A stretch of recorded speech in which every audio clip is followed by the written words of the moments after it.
subaracnoidea aneurismal. La hemorragia subaracnoidea tiene dos causas, principalmente. La traumática, que en general es la causa más frecuente de hemorragia subaracnoidea, y la causa aneurismal, que viene a ser la causa más frecuente de hemorragia subaracnoidea, pero espontánea. No lo olviden. Si hablan de hemorragia subaracnoidea en general, la causa más frecuente es la traumática. Pero si hablan de hemorragia subaracnoidea espontánea, la causa más frecuente es la ruptura de un aneurisma. Para valorar la hemorragia subaracnoidea de causa aneurismal se ha creado una escala, la escala de Fisher.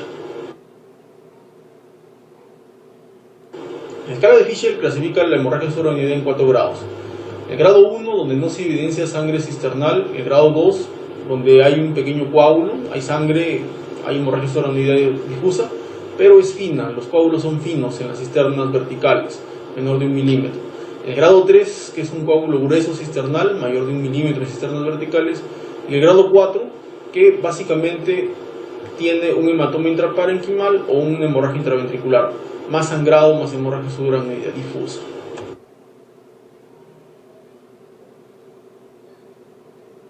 Aquí, por ejemplo, tenemos un grado 1, donde no se evidencia de repente mayor sangrado. ¿Cómo sabemos quizás que esto corresponde a una hemorragia subaracnoidea? Posiblemente el paciente haya venido con la clásica, con la clínica clásica de hemorragia subaracnoidea, cefalea súbita, trastorno del sensorio. Al examen de repente le encuentran rigidez de nuca con algún grado de compromiso de conciencia. Le hacen una tomografía, evidencian ahí de repente una lesión, no evidencian un sangrado, pero la sospecha clínica es alta. De repente le hacen una punción lumbar y bingo, por ahí de repente se evidencia hemorragia subaracnoidea. Pero en este caso, por ejemplo, es un Fisher 1, no se evidencia un sangrado allí muy aparente, muy notorio. Un Fisher 2, un coágulo fino, delgado. En el Fisher 3, por ejemplo, ya se evidencia un coágulo más grueso, más difuso, más compacto, que compromete casi en su totalidad las cisternas de la base. Acá, por ejemplo, tenemos compromiso de las cisternas interpedunculares, la cisterna silviana, la cisterna interhemisférica. Y un Fisher 4, un grado más severo, ya se evidencia hemorragia intraventricular, en presencia también asociada a presencia de hemorragia subaracnoidea.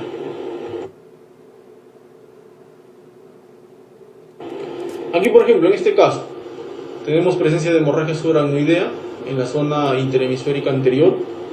Hay hemorragia intraventricular, entonces esto correspondería con un Fisher 4. Cuando se hacen los estudios de angiotem cerebral para identificar el posible aneurisma que puede haber producido este tipo de hemorragia, para este caso, por ejemplo, se evidenció un aneurisma de la comunicante anterior, Acá, por ejemplo, tenemos nuestras dos cerebrales anteriores que como ustedes lo saben, irrigan la zona medial del encéfalo. Tenemos la cerebral anterior tanto izquierda como derecha, con sus diversas ramas a nivel de la zona medial del encéfalo. Pero a este nivel, en el sector de la comunicante, acá podemos evidenciar la presencia del aneurisma, que por la ruptura ha producido todo esto.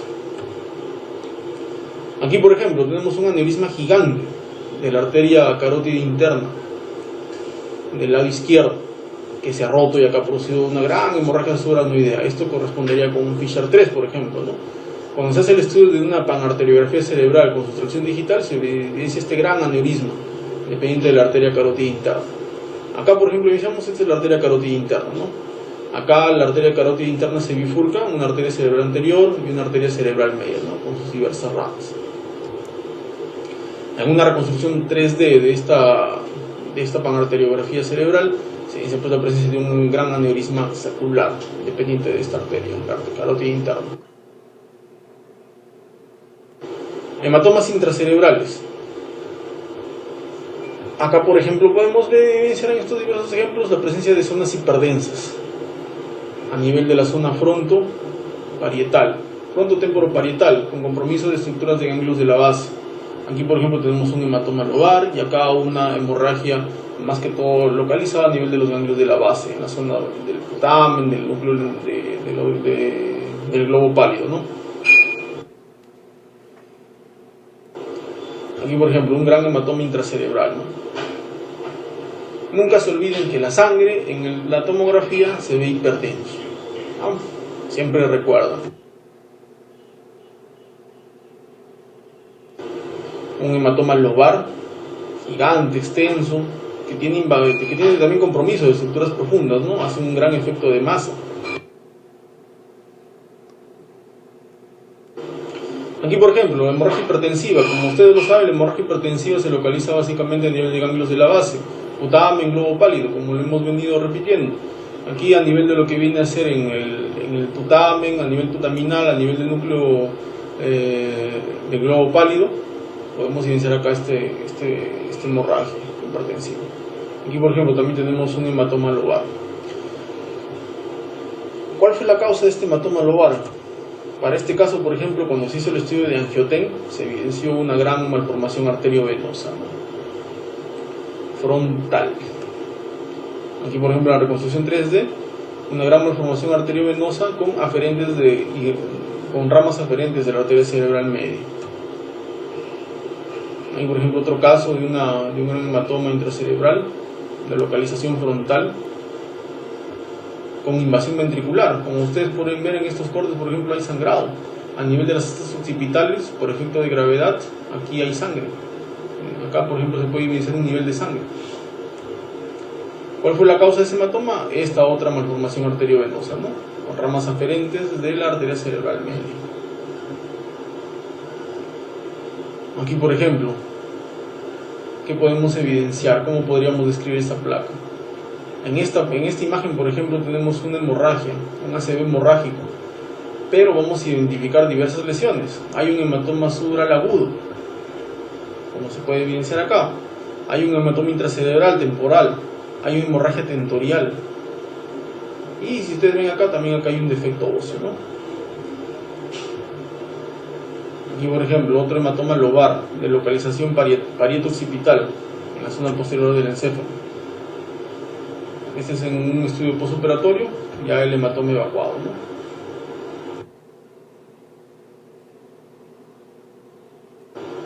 La hidrocefalia. Para fines prácticos, la hidrocefalia se clasifica en dos tipos: las hidrocefalias comunicantes o no obstructivas y las hidrocefalias no comunicantes u obstructivas. La hidrocefalia va a ser acumulación de líquido cefalorraquídeo dentro de los ventrículos del encéfalo, que van a producir su dilatación progresiva. Causas de hidrocefalia existen muchas, pero tienen que recordar que son de dos tipos: comunicante y no comunicante. La hidrocefalia se va a acompañar en la adyacente a la zona de los ventrículos que están dilatados. Acá, por ejemplo, pueden evidenciar unas pequeñas hipodensidades alrededor de las cestas frontales. Eso se conoce como edema transependimario o edema citosólico. Ese es el edema de la hidrocefalia. Por ejemplo, acá tenemos una hidrocefalia panventricular. Están dilatados todos los ventrículos laterales, el tercer ventrículo y el cuarto ventrículo. Podemos evidenciar la presencia de edema transependimario. Acá, por ejemplo, tenemos un paciente con ACV hemorrágico, tiene una hemorragia intraventricular. Como consecuencia de esta hemorragia intraventricular, la absorción de líquido cefalorraquídeo se encuentra alterada y por consiguiente se produce una hidrocefalia secundaria. Aquí, por ejemplo, podemos evidenciar que aparte de la hemorragia intracerebral, la hemorragia intraventricular, se evidencia dilatación de los ventrículos laterales. Una característica muy importante de que a veces podemos reconocer en las hidrocefalias es la presencia de dilatación de las cestas temporales. Por lo usual, las cestas temporales de los ventrículos laterales son espacios virtuales, no se encuentran dilatados, a no ser que se encuentre un cerebro atrófico, ¿no? O con un cerebro atrófico, que por lo usualmente se ve en pacientes de edad avanzada o en pacientes con un grado de degeneración córtico-subcortical, ¿no? Como por ejemplo pueden ser las demencias, que se puede evidenciar los ventrículos, las cestas temporales de los ventrículos laterales dilatados. Pero si ustedes ven astas temporales dilatadas en un paciente joven, sospechen una alta sospecha de hidrocefalia.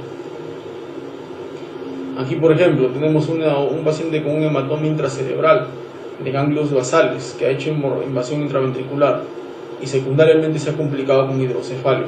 Aquí, por ejemplo, pueden ver presencia de dilatación de astas temporales. Hay invasión del cuarto ventrículo, hay sangre, miren, sangre en el cuarto ventrículo.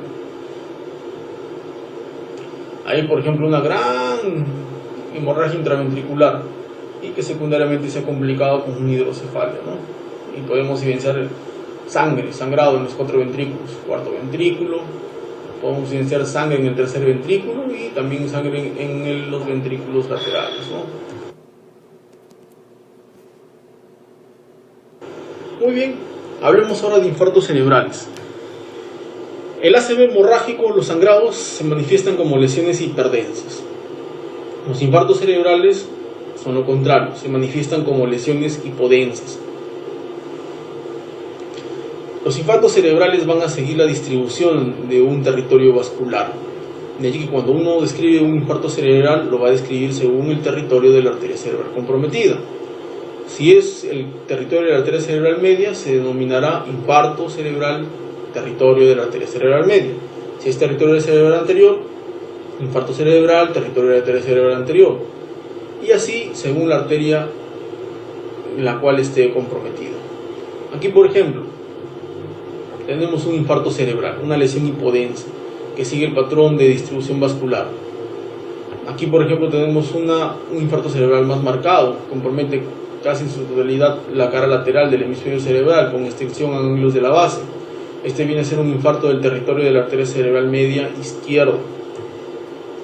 Aquí, por ejemplo, tenemos un gran infarto extenso, territorio de la arteria cerebral media, del lado derecho. Por ejemplo, en todos los cortes podemos evidenciar que hay compromiso de la arteria cerebral media. Pero no solamente de la arteria cerebral media, como podemos ver acá, también está comprometido los lóbulos temporoccipitales en las zonas basales del encéfalo. Entonces también está comprometido el territorio de la arteria cerebral posterior.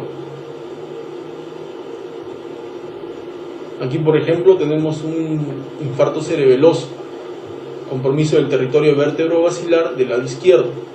Ahí acá, por ejemplo, podemos evidenciar una hipodensidad localizada en el hemisferio cerebeloso del lado izquierdo. Aquí, por ejemplo, esta es la parte frontal, la zona medial del lóbulo frontal. Como nosotros sabemos, la arteria que irriga esta zona viene a ser la arteria cerebral anterior. De allí que acá tenemos un infarto del territorio de la arteria cerebral anterior derecha. Lo podemos evidenciar ahí, característico de la distribución del patrón vascular de la arteria cerebral anterior derecha. A veces los infartos cerebrales, una vez instaurados, pueden hacer transformación hemorrágica. Entonces vamos a evidenciar un patrón mixto, la presencia de una lesión hipodensa y dentro de esta lesión hipodensa presencia de focos hemorrágicos, ¿no? Acá pueden ser un poco heterogéneos, acá un poco más compactos, ¿no? Los infartos cerebrales crónicos que se van a manifestar por ser lesiones más hipodensas, ¿no? Con respecto al parénquima cerebral, ¿no? Aquí, por ejemplo, tenemos un infarto cerebral del territorio de la arteria cerebral media izquierda, ¿no? En un corte más superior, ¿no? Presencia ahí de una gran lesión hipodensa, ¿no? Infartos lacunares también, que como nosotros sabemos la causa más frecuente de infartos lacunares viene a ser la hipertensión arterial y se van a localizar a nivel de lo que vienen a ser los ganglios de la base y la cápsula interna, como pequeños focos, pequeñas zonas hipodensas en estas localizaciones.